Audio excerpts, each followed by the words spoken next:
El Centro Evangelístico Peniel y Ciudad Online presentan retransmisión de la conferencia dominical con el Dr. José Hernández. Bienvenidos.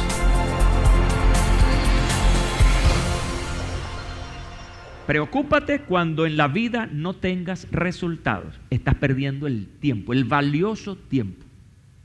Ahora, ¿qué pasa cuando no tenemos resultados?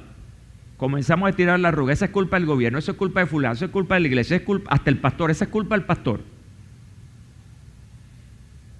¿Por qué no estamos cosechando en la vida? Escúchame.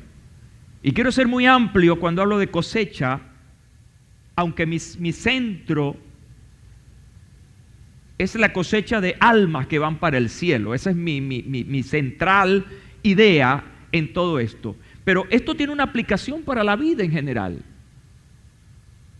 Preocúpate cuando no tengas resultados, cuando no tengas cosecha. Y si eso ocurre, entonces, como decíamos el domingo pasado, evalúa qué está pasando.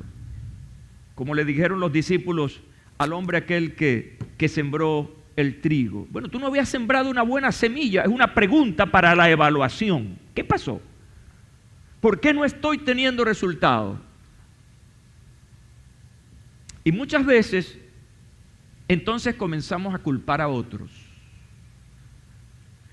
Pero pregúntate, esta mañana, ¿no será que yo estoy violando ciertos principios? ¿No será que yo no estoy tomando en cuenta algunos aspectos que son fundamentales? ¿Saben qué?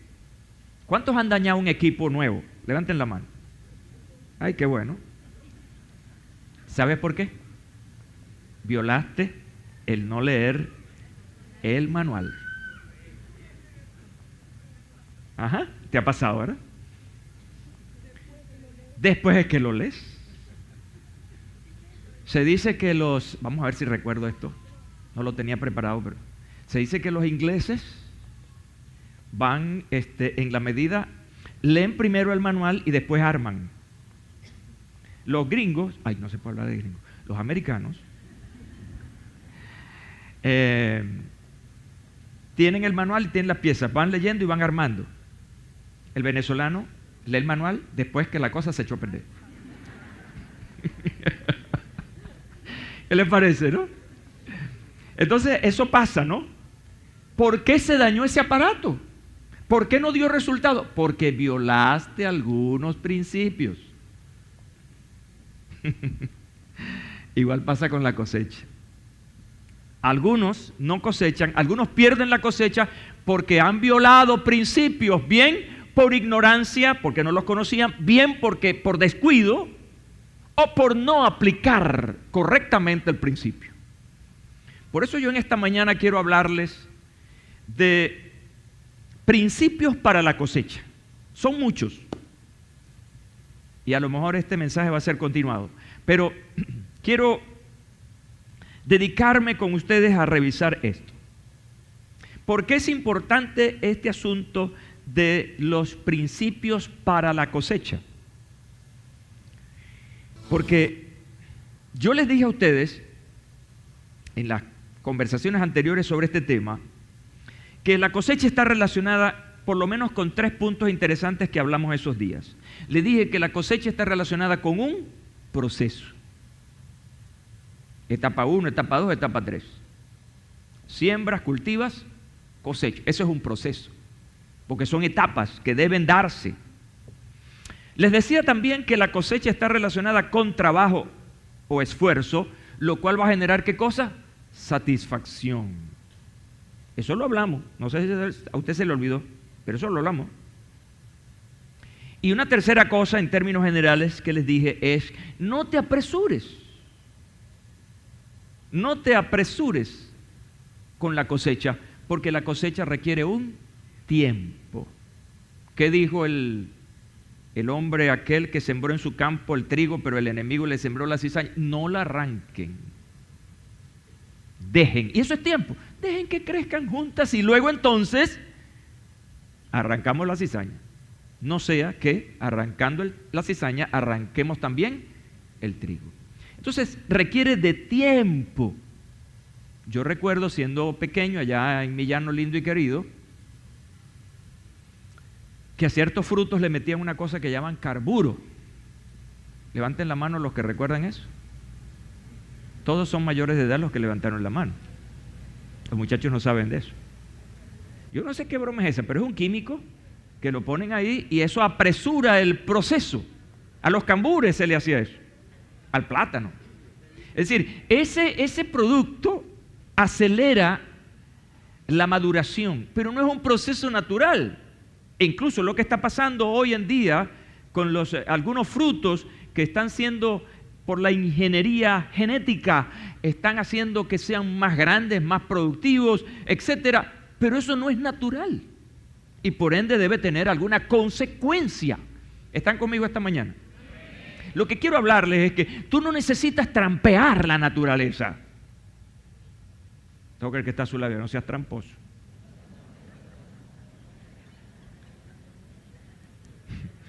Eso es para romper hielo, no se crean que usted es tramposo. El venezolano no es tramposo. ¿Quién dijo eso? Dale un aplauso al Señor esta mañana. Vamos a gozarnos, vamos a reírnos.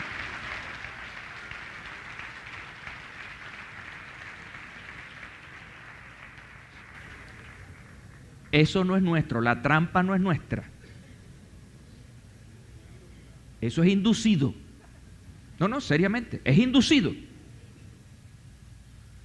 Circunstancias a tu alrededor hace que la persona mienta, se colee, haga un sinnúmero de cosas, pero esas son cosas malas. Los cristianos debemos ser siempre honestos. ¿Dónde me quedé? ¿Ah? Entonces aquí hay que seguir el proceso y su tiempo. Voy a ponerle un ejemplo sencillo en esto de ganar almas. Esto lo aprendí hace muchos años leyendo una literatura que se llama el chantaje político. Chantaje político lo ilustra ese autor con cómo come el caballo la mazorca o cómo atrapar el caballo. ¿Qué hace la persona? Le muestra la mazorca al caballo, pero tiene una mano atrás. Así que el caballo que viene buscando, la mazorca, y después le ponen el lazo. Chantaje. También hay el chantaje religioso. Cuando tú das algo a una persona para ganártelo para el evangelio, eso no es honesto. Ahí hay una intervención humana. Yo no sé si me estoy explicando esta mañana o estoy dando una comida aquí muy sólida. La iglesia del Señor debe ser cuidadosa a la hora de presentar el evangelio, no la mazorca. No podemos engañar a nadie. Hay que presentar el evangelio tal y como es. Muchos presentan un evangelio light. Dios no te juzga. Tú no vas para el infierno. El infierno no existe. ¿Quién dijo eso? Y la gente pues, ay, qué bueno, qué chévere. No.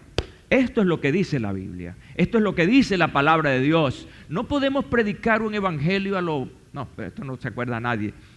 A lo Pepe Ganga. A los mercados de los Guajiros. ¿Cuántos se acuerdan de Pepe Ganga? Oye, qué bueno. No.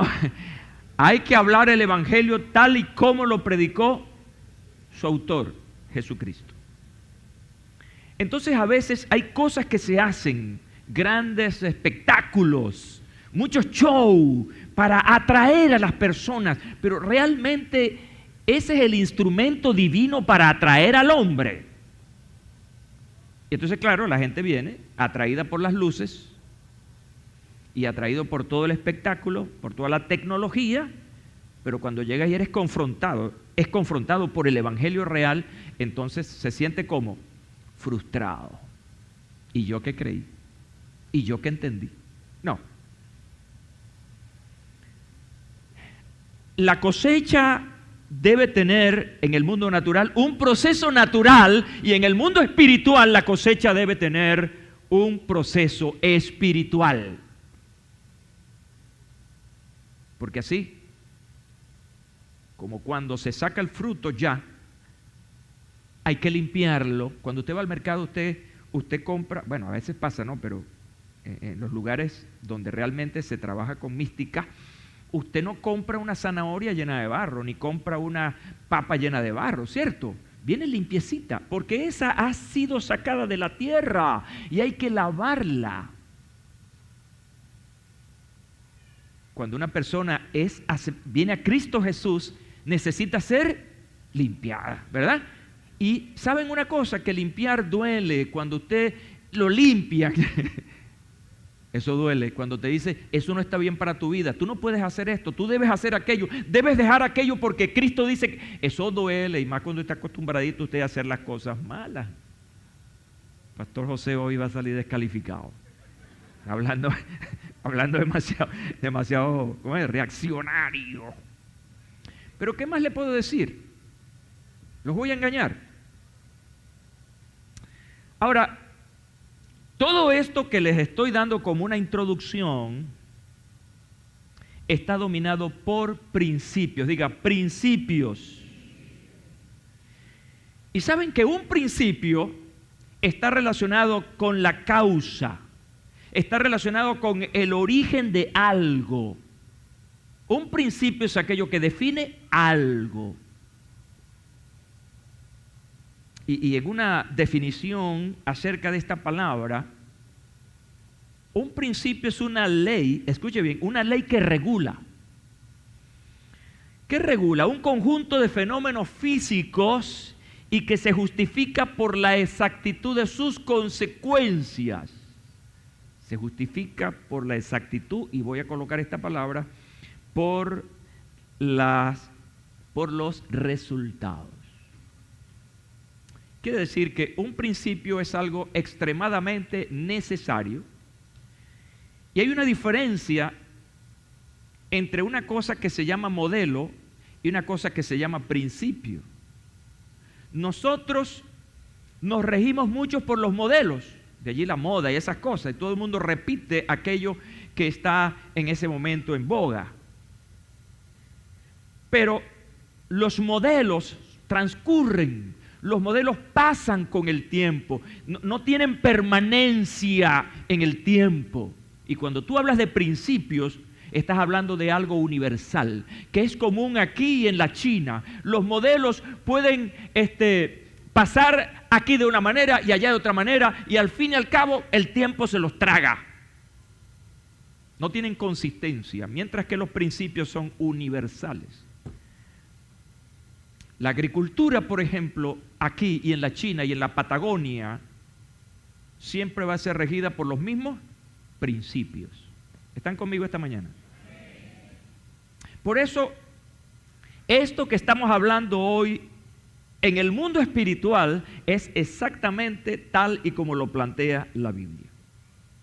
Así que es interesante que estudiemos algunos de estos principios registrados especialmente en el Nuevo Testamento, para que nos ayude al entendimiento y la preparación para la gran cosecha. Primer principio. Este principio lo vamos a llamar el principio de la señal de la cosecha. Muy importante. Es decir, este principio nos ayuda a saber cuándo está lista la cosecha. Y es un principio universal desde el punto de vista natural. Jesús decía, alcen los ojos y miren los campos, y luego entonces establece el principio. Cuando la espiga está blanca, ese es el tiempo. Yo no sé cuántos de su casa tienen alguna matica frutal que ya tiene. Ok, hay algunos que sí. Especialmente el mango, aquí el mango es muy común. Y hay algunos manguitos que ya están, algunas plantas de mango que ya están dando su mango. Yo no como mango verde porque me pela la boca, me lo como madurito porque así es que me provoca. ¿Recuerdan eso? Quiere decir que el mango verde, porque no está maduro, no está listo, ¿qué va a pasar? Te va a pelar la boca según la prosa esa. Debes saber cuándo ese mango va a estar listo. Es un tiempo. La pregunta que debes plantearte hoy, esta mañana del 17 de febrero, la pregunta que debes plantearte ¿es ahora o cuánto falta? Me refiero a la cosecha. ¿Es ahora o cuánto falta? Cuando tú ves este principio, que la cosecha necesita maduración y que debo discernirlo, entonces eso te está diciendo, es ahora. Mira cómo Jesús plantea este principio. Juan 4:35. ¿No decís vosotros, aún faltan 4 meses para que llegue la siega? Está hablándoles a ellos, conocedores del mundo agrícola, en su experticia. Ustedes dicen que faltan 4 meses para la siega. He aquí os digo, alzad vuestros ojos y mirad los campos, porque ya están blancos para la siega. Mira, esto es bien interesante. Por eso este mensaje va a continuar. Porque hay algunos detalles aquí. La primera parte del versículo 35, este capítulo 4 de Juan es, vosotros. Es decir, lo que ustedes creen, lo que ustedes piensan. Esta es su experticia acerca del asunto de la cosecha. Pero me encanta cuando Jesús dice, he aquí os digo. Hay un contraste entre la palabra de ellos, la experiencia de ellos y lo que dice el Señor. Te pregunto, ¿cuál de los dos estaba equivocado? ¿Cuál de los dos estaba equivocado? ¿Dónde están? Se me fueron. Están aquí, ¿verdad? Olvídese de la cola, de la cosa, olvídese de esa broma. Concéntrese aquí en la casa de Dios. Muchas veces nosotros nos dejamos llevar más por lo que dice la gente que por lo que dice el Señor Jesús. Y Jesús está diciendo, eso es lo que ustedes piensan, pero yo les estoy diciendo que alcen los ojos y miren, porque ya están blancos para la siega, para la cosecha. ¿Y qué pasa con nosotros entonces? Porque Jesús está tratando de llevarlos a ellos, los está alando ¿hacia dónde? Hacia un concepto espiritual, hacia una visión espiritual. Jesús no está exactamente hablándole de lo agrícola, no. Él está tomando una figura común para ellos, una figura que para ellos es familiar como la agricultura, para atraerlos a algo que apenas están conociendo, que es lo espiritual. Eso es pedagogía. Entonces, mientras lo natural le faltan 4 meses, a lo espiritual ya está lista la siega. Violamos ese principio muchas veces.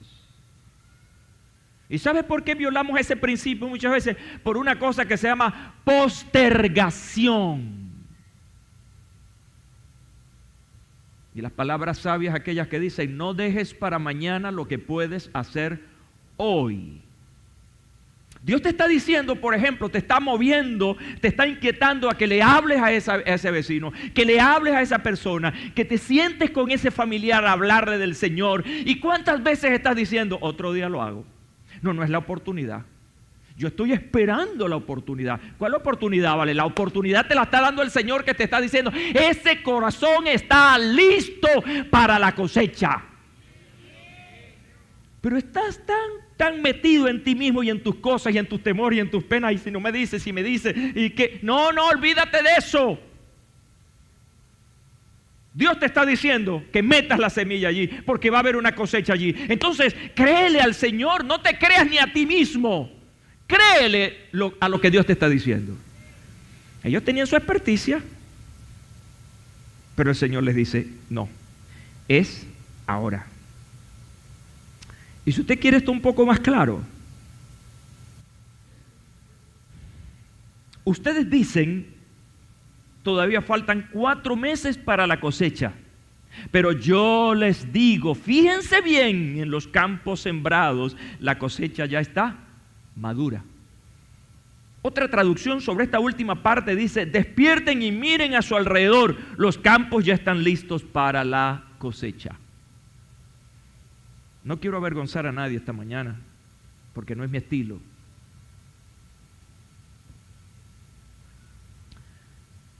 Pero esas sillas estuvieran llenas si cada uno de nosotros aplicara el principio del ya, el principio del ahora, no del mañana, no de como cuando vaya viniendo así vamos haciendo, no, es el ya. ¿Sabe por qué? Porque así como el agricultor espera confiado en la naturaleza para que se dé la cosecha, él confía en la naturaleza, en que llueva, él confía en aquellos aditivos que necesita la tierra. Pero en la cosecha espiritual nosotros confiamos en Dios. Nosotros confiamos en el mensaje que Él nos ha dado y confiamos en lo que Él nos está diciendo para que hagamos. Por lo tanto, el principio de la señal me está diciendo que es ahora, que no es mañana, que es ahora, que este es el momento de Dios para la salvación de tu familia, para la salvación de la gente que está a tu alrededor, para lo que dice la Biblia, está lista para tu próximo, que no es otra cosa que tu prójimo. Vamos a ver el segundo principio. No solamente debes preocuparte por la cosecha desde un punto de vista general. Debes preocuparte también por la cosecha en aspectos muy específicos. Por ejemplo, en la calidad de la cosecha. Mi hermano, uno de mis hermanos, entró en el mundo de la agricultura por las razones obvias de la situación país hace unos cuantos años. Y él se fue a nuestro lugar de origen, al llano, específicamente a Calabozo, estado Guárico, a sembrar arroz. Las tierras guariqueñas en esa parte son maravillosas y gracias al embalse que está allí, la producción ha sido extraordinaria. Y él sembró, pero cuando vino la cosecha, el producto no era de calidad, no era bueno. Así que la cosecha no estuvo bien y por lo tanto arrojó pérdida. Este principio es el principio de la cantidad de la cosecha. Este principio tiene que ver con lo que eso puede generar. La cantidad está relacionada con la abundancia. Y hay un principio maravilloso que dice que si siembras abundantemente, abundantemente cosecharás. Eso es un principio. ¿Cuánto quieres? ¿Cuánto aspiras tú lograr de esa cantidad de terreno que tienes en relación a abundancia? Eso va a depender de cuánto siembres. La pregunta que debes plantearte aquí tiene que ver: ¿cuánto debo sembrar? No es cuándo, ya eso lo pasamos. Aquí es ¿cuánto debo sembrar? Porque la respuesta a esa gran pregunta va a depender o va a decirnos cuánto es lo que vamos a cosechar. Si una iglesia, por ejemplo, estoy hablando ahora en términos generales, no particular, si una iglesia no hace nada por ganar a otros, obviamente no va a tener un crecimiento numérico en su congregación. Lo poco, eso es lo que va a recibir. Pero cuando una iglesia, una congregación, invierte tiempo en la predicación, en la extensión del reino, en la evangelización, que es sembrar la palabra de Dios, obviamente debe tener buenos resultados en cuanto a cantidad. Lo mucho que nosotros invirtamos como iglesia en la evangelización es lo mucho que vamos a lograr como resultado. Ahora, particularmente hablando, porque la iglesia o la congregación establece programas para la evangelización. Pero en lo personal, la evangelización no tiene programa. La evangelización no tiene tiempo. La evangelización es una cuestión hasta coyuntural. Es de oportunidad. En una fila, haciendo una fila para pagar, para comprar algo, allí hay una oportunidad. Una reunión familiar es una oportunidad. Compañeros de trabajo es una oportunidad. Es decir, como dice el apóstol Pablo, es la predicación a tiempo y fuera de tiempo. No hay límites para la evangelización, para compartir el evangelio cuando hablamos de individuos. Entonces ya es algo que no depende del programa, de la organización de una iglesia, sino es algo que depende estrictamente, diga, de mí. ¿Y sabe por qué? Porque además de eso, cada uno de nosotros, levanta tu mano, por favor, cada mano que se levanta representa un alma que tiene que dar cuentas a Dios. Cuentas a Dios, ¿por qué? Por la obra, por el trabajo, por lo que hiciste en favor del reino de Dios en la tierra. Cuando Pablo escribe a los Corintios en esta motivación, el que siembra escasamente, cosechará escasamente. Ese es un principio. El que siembra con generosidad, también con generosidad cosechará. Y yo pensando en esto, me respondí a mí mismo, este asunto tiene que ver con visión y fe. Primero, ¿cómo te ves tú? ¿Cuál es tu visión de ti? ¿Cómo te ves tú? ¿Te ves como un hombre, como una mujer de Dios apasionada, apasionado por las personas? ¿Sientes que el segundo mandamiento está activo en ti? Ama a tu prójimo como a ti mismo. Esas preguntas tengo yo que hacerme. Sabes que yo me he hecho esa pregunta muchas veces. ¿Por qué hago esto? ¿Para qué hago esto? Y especialmente cuando hay personas que son difíciles. Y uno siempre tiene que estar atendiéndole, Señor, ¿para qué hago esto? ¿Por qué hago esto? Ya debería dejar a esa persona quieta. Cuando empleo mucho esfuerzo de mí en la obra de Dios, me estoy refiriendo, me pregunto, Señor, ¿para qué hago esto? ¿Por qué hago esto? ¿Sabe por qué trato de escudriñar mi vida acerca de eso? Para aclararme a mí mismo si lo estoy haciendo por costumbre, por religión, si lo estoy haciendo por intereses personales o realmente lo estoy haciendo por obediencia y amor al Señor y a las personas. Me he hecho esa pregunta. Quiero que mi ministerio sea honesto, transparente. No quiero ser contaminado por intereses personales o foráneos. O sea, hay que verse, es una visión intrínseca, es una revisión de adentro. ¿Por qué y para qué hago esto? Para que la gente me vea. Todos soy un espectáculo. No, es para la gloria de Dios. Lo que tú debes hacer siempre será para glorificar a Dios.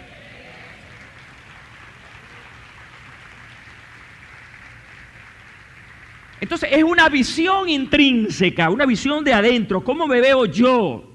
¿Cuáles son mis intereses acerca de? Pero también debe haber una visión hacia afuera. ¿Cómo veo a la gente? ¿Cómo veo a las personas? ¿Recuerdan la parábola del buen samaritano? 3 personas pasaron por el mismo lugar para ver al mismo hombre. ¿Están conmigo esta mañana? 3 hombres vieron al mismo hombre en la condición en que se encontraba. La mayoría, escucha bien, la mayoría, 2, lo lamentaron. Se llenaron de buenas intenciones. Uno solo, la minoría, tuvo compasión del hombre. Dice Jesús en la historia esta, que el hombre fue movido ¿a qué? A misericordia. ¿Cómo vemos a la gente?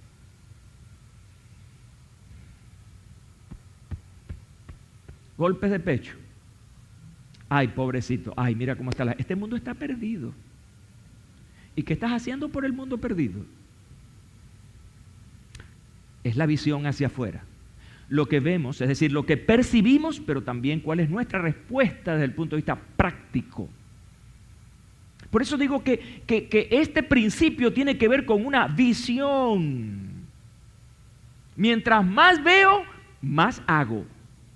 ¿Ya? Estoy viendo más gente necesitada de Dios a mi alrededor, entonces voy a hacer más, porque aquí se trata de cuánto debo sembrar. Y también se debe a una cosa que se llama fe. No solamente visión, sino una visión acompañada de fe.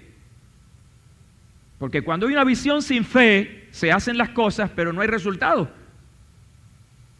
Cuando hay visión y en esa fórmula entra la fe, entonces estoy creyendo que el que me está enviando, el que me va a dar la palabra, el que va a hacer las cosas es Dios en mí, porque no vivo yo, sino que vive Cristo en mí. Todas esas palabras me llevan entonces a que lo que estoy viendo, entonces se puede hacer realidad porque Dios está conmigo. La tercera ley que quiero plantearles.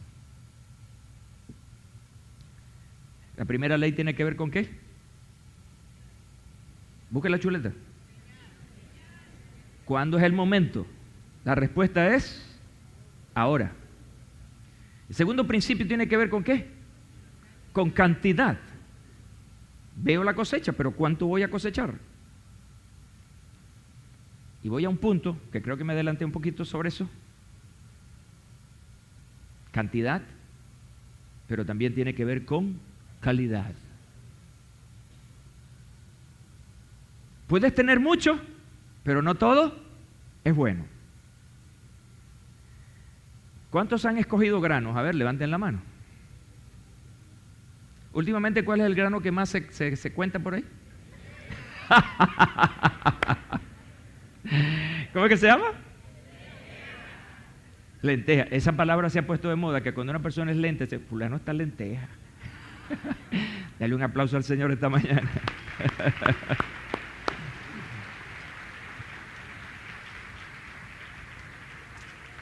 Yo recuerdo que a uno, para que se quedara tranquilo, le ponían un poco de grano ahí. Escoja.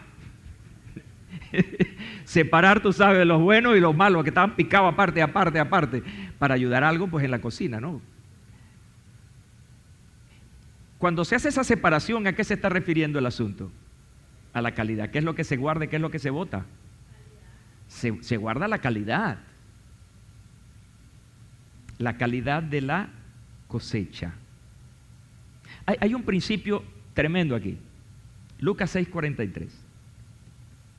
El árbol bueno, ¿qué hace? Da buenos frutos. Ese es un principio sencillo. No hay que estar poniéndole nombres rimbombantes ahí. No, es sencillo el principio. El árbol bueno va a dar buenos frutos. La pregunta que debes plantearte, ¿es buena la semilla que estoy sembrando? Cuando vas a sembrar, valga la redundancia, esa semilla, es bueno revisarla para ver la calidad de la semilla, porque eso va a depender la calidad del fruto o de lo que vamos a cosechar. Entonces, lo que quieres obtener, lo que aspiras lograr, debe estar acompañado de dos cosas, de tres cosas, vamos a ponerle tres. La palabra, estoy espiritualizando, ¿verdad? La palabra, el contenido, ¿qué es lo que yo estoy hablándole a la gente? Luego viene la actitud, eso tiene que ver también con la calidad con la que decimos la palabra. La actitud, ¿es sana mi actitud? ¿Lo estoy haciendo para la gloria de Dios? ¿O lo estoy haciendo para convertirme en protagonista? Y número tres, muy importante, para conseguir esa calidad debe estar acompañado de testimonio. Número uno, ¿qué dije? Número dos. Y número tres, testimonio. ¿Sabes por qué? Porque la palabra, que es en este caso la semilla que siembras, ¿de quién es la palabra? ¿De quién es la semilla? Es de Dios. Tú y yo, ¿qué somos? Instrumentos, somos sembradores. y a la vez cosechadores. Entonces, hay que tener cuidado con que esa palabra que estamos predicando, que estamos enseñando, se transfiera tal y cual la está diciendo el Señor. Porque pudiéramos estar enseñando una palabra con poca calidad. Y una palabra con poca calidad es aquella que de alguna manera ha sido contaminada. Y entonces estamos diciendo algo de verdad y algo de mentira. Una media verdad. Cuando enseñamos medias verdades, esa es una semilla que está contaminada. No tiene calidad. Yo no sé si me estoy explicando esta mañana. Mira, yo puedo decir hoy con mucha responsabilidad, y sé que esto está saliendo a muchas partes, que hoy en día muchos de nuestros escenarios de predicación, de enseñanza, están dando una palabra con poca calidad. Voy a decirlo claro y raspado esta mañana. Antes de venirme con mi esposa poco vemos ese canal, pero bueno, ella estaba pasando canales ahí por su condición en la que está sentadita y tranquilita, y estamos viendo, ella pasó enlace y me dice, mira, ven a ver quién está aquí. Y entonces veo a la persona que está predicando de quien yo conozco. Y me quedo un ratito escuchando.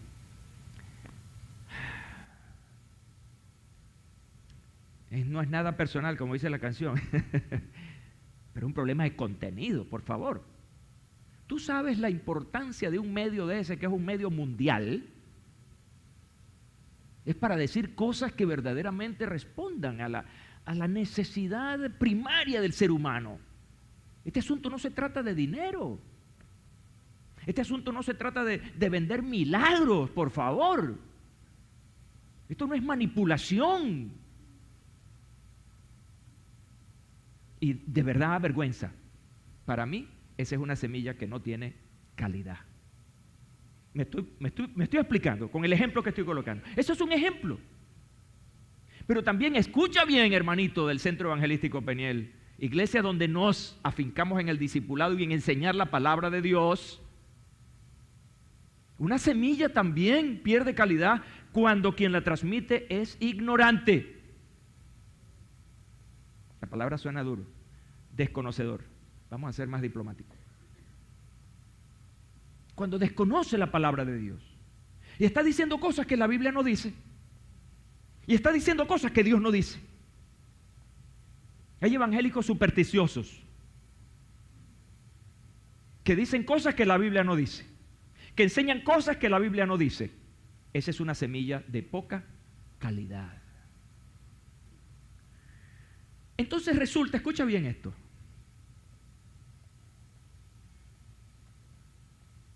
que este hermano, póngase de pie, que esta persona que está aquí, véngase para acá, lo ven todos a él, ¿verdad?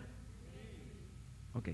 Esta persona que está acá, y yo le estoy dando una palabra, le estoy dando un mensaje, lo estoy evangelizando,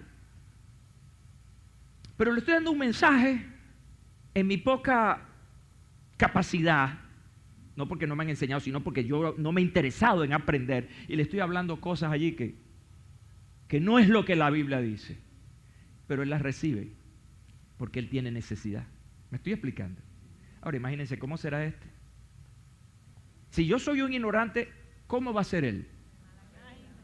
Quiere decir entonces que un árbol bueno da buenos frutos, pero un árbol malo va a dar malos frutos. ¿Están conmigo esta mañana? Gracias, hermano.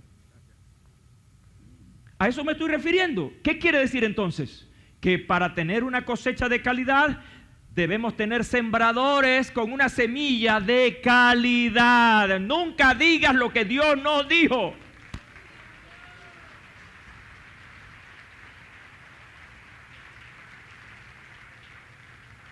Y mire, hermano, que hay evangélicos que le meten a la brujería.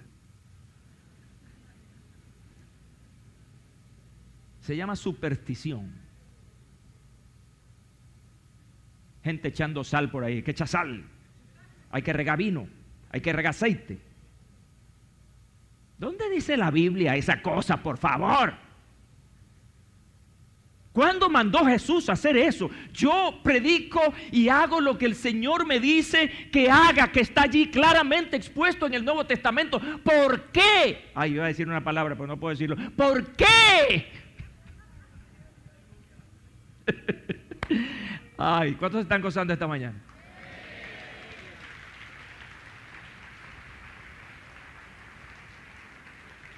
¿Por qué yo tengo que hacer algo que el Señor no me ha dicho que yo haga? Ay, entonces ven unos regando aceite y sal. Eche sal, hermano, en la puerta de las casas, porque eso es para esto. Eso es brujería, chico. Entonces, ese hermanito que aprendió a hacer, él también lo va a hacer. Y así se va repitiendo la cosa. Yo renuncio a eso y lo reprendo en el nombre de Jesús. Preocupémonos por aprender la palabra. Si tú aprendes buena palabra, vas a dar buena palabra y el otro va a recibir buena palabra y esa buena palabra se va a multiplicar. Será una cosecha con calidad.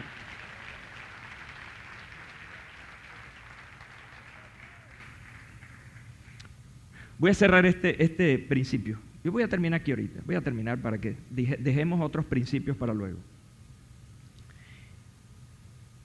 Pero me preocupa profundamente que muchos evangélicos, no todos, estén copiando modelos y no principios. Hoy en día, yo creo que vamos a necesitar abrir un diccionario. Bienvenido.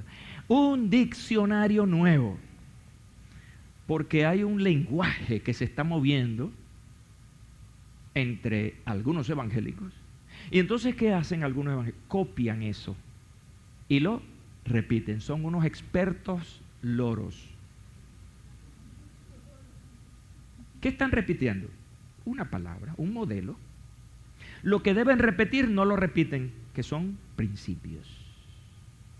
Yo le aseguro, y acuérdese de su pastor, que en vuelta de 5 años ese lenguaje desapareció y lo va a sustituir otra cosa.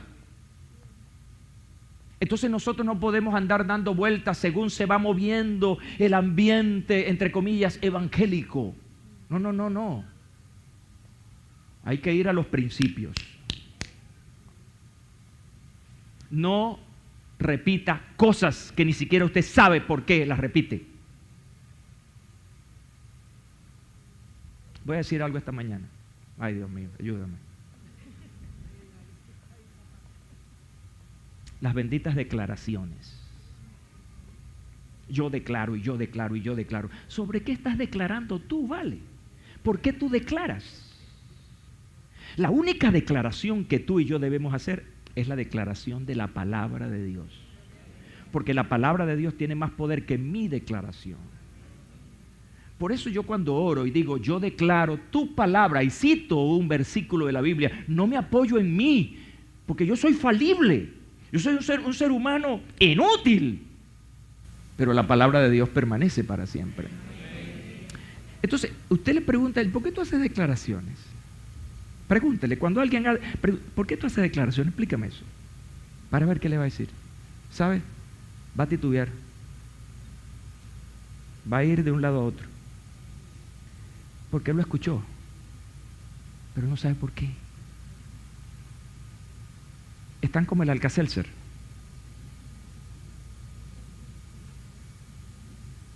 Tú sabes que lo hace, pero no sé por cómo lo hace. Lo sé decir, pero yo no sé qué es eso.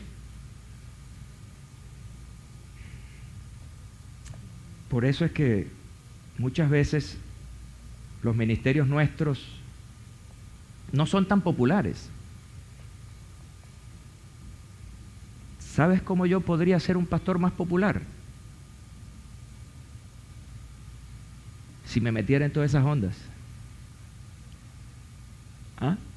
Y comenzar a hacer de lo que está de moda, mi moda. Soy aceptado. Pero estoy tratando de hacer la voluntad de Dios. en mi vida y pensar en la responsabilidad de gente que está escuchándome y que me sigue. Tenemos que ser honestos. Dejamos para la próxima oportunidad unos 3 principios más que, igual que los anteriores, son importantes y muy necesarios de aplicación para tener una gran cosecha. Póngase de pie, por favor. En el libro de Gálatas capítulo 6, Pablo dice esto. Escuche con atención. No os engañéis. Dios no puede ser burlado. Todo lo que el hombre siembre, eso mismo cosechará. Porque el que siembra para su carne, de la carne cosechará ¿qué cosa? Corrupción. Pero el que siembra para el Espíritu, del Espíritu cosechará para vida eterna. No nos cansemos, pues, de hacer el bien, porque a su tiempo cosecharemos si no desmayamos. Este día, levanta tus manos, por favor. Y ora después de mí. Y dile al Señor, Señor Jesús, oh Señor Jesús, tú me conoces. Mi corazón ha estado hoy dispuesto a escuchar la voz del pastor. Tengo la capacidad para discernir lo que Él ha dicho. Señor, ayúdame a dejar que tu Espíritu amplíe esta palabra que he escuchado, porque quiero ser edificado, quiero ser esa semilla de calidad, quiero tener una cosecha de calidad. Este día te doy gracias por edificarme, por entrenarme para la vida. Señor, que al repasar esta palabra en la intimidad de mi habitación, el Espíritu Santo multiplique en sabiduría todo esto. Amén y amén. El Centro Evangelístico Peniel y Ciudad Online presentaron retransmisión de la conferencia dominical con el Dr. José Hernández.